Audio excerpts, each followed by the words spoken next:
นอนที่หันเก่าด้วยลูกเลือนลูกเหล่าเลี้ยง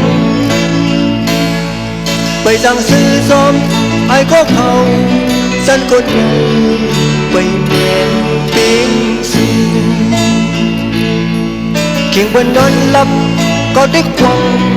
มั่งสอกหาขอเสียงความบทและเต็มเลยก็ติ๊กพานำความเบาไปเมียนปิงสูลองมองในสันตุกบอกมีเพียงเท่าก๊อกไทยมันแหมสลวนเขาอำเด็ดวางไหลกับจุ่มหนึ่งแนมจะเตรียมความดี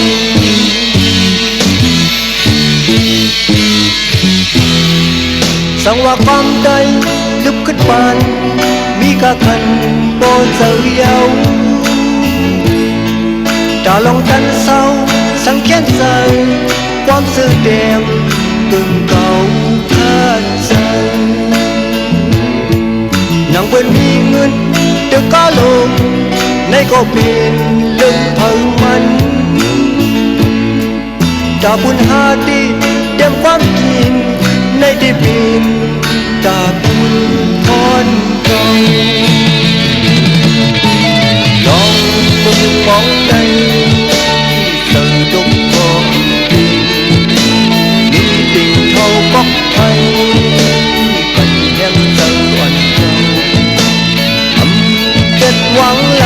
กับจุ่มหนึ่งแนมจะเตรียมความดี